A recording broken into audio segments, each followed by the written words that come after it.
2024 সালের 24শে ফেব্রুয়ারি কী কী ঘটনা ঘটেছে তার ওপর টপ 10 ইন্টারন্যাশনাল ইনফরমেশন বা ডেইলি কারেন্ট অ্যাফেয়ার্স নিয়ে তোমাদের সামনে আসলাম। তো চলো শুরু করা যাক। প্রতিদিনের ন্যায় আজকেও আমরা টপ 10 ইন্টারন্যাশনাল বা ডেইলি কারেন্ট অ্যাফেয়ার্স নিয়ে আলোচনা করছি। প্রথমত যে বিষয়টা রয়েছে, গীতা মহোৎসবের পঞ্চম সংস্করণ হোস্ট করবে শ্রীলঙ্কা।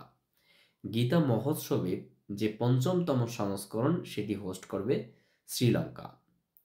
ভারত এবং শ্রীলঙ্কার সঙ্গে দোস্তি 16 নামে নৌসেনা অনুশীলন শুরু করলো মালদ্বীপ। ভারত এবং শ্রীলঙ্কার সাথে দোস্তি 16 নামে নৌসেনা অনুশীলন শুরু করলো কোন দেশ? মালদ্বীপ।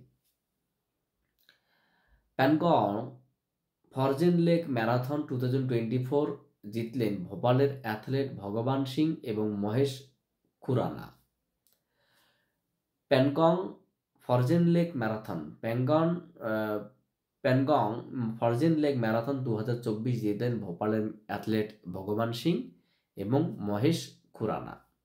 সম্প্রতি থাইল্যান্ডের বুদ্ধের পবিত্র নিদর্শন পাঠালো ভারত। সম্প্রতি থাইল্যান্ডে বুদ্ধের পবিত্র নিদর্শন পাঠালো কে? ভারত বা ইন্ডিয়া। পুনরায় আবার মোস্ট পপুলার গ্লোবাল লিডার তকমা পেলেন নরেন্দ্র মোদী। এর আগেও Narendra Modi most popular global লিডারের তকমা পেয়েছিলেন, আবারও পুনরায় মোস্ট পপুলার গ্লোবাল লিডারের তকমা পেলেন কে? নরেন্দ্র মোদী। সম্প্রতি 63 বছর বয়সে মারা গেলেন জার্মানির প্রাক্তন ফুটবলার আন্দ্রেস ব্রেহমে। সম্প্রতি 63 বছর বয়সে মারা গেলেন জার্মানির প্রাক্তন footballer Andreas Brehme. Neeraj Chopra the man who made history শিরোনামে বই লিখলেন। Neeraj Chopra the man who made history এই শিরোনামে বই লিখলেন কে? Norris Pritam. Neeraj Chopra the man who made history এই শিরোনামে বই লিখলেন কে? নরিস প্রীতম। ভারতের ভিজিল্যান্স কমিশনার পদে নিযুক্ত হলেন এস রাজীব। ভারতের ভিজিল্যান্স কমিশনার পদে নিযুক্ত হলেন এস রাজীব। 2025-26 সাল পর্যন্ত ওমেন সেফটি স্কিম চালিয়ে যাবে কেন্দ্র।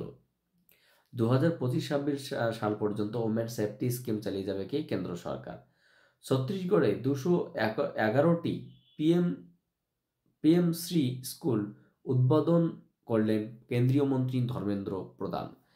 ছত্তিশগড়ে 211টি পিএমশ্রী স্কুল উদ্বোধন করলেন কেন্দ্রীয় মন্ত্রী ধর্মেন্দ্র প্রধান। সো এই ছিল আজকের আপডেট। তোমরা এগুলোকে কনসাল্ট করো, কারণ বিভিন্ন কম্পিটিটিভ এক্সামে এখান থেকে প্রশ্ন আসে। So thank you for watching my video and wait for my next class.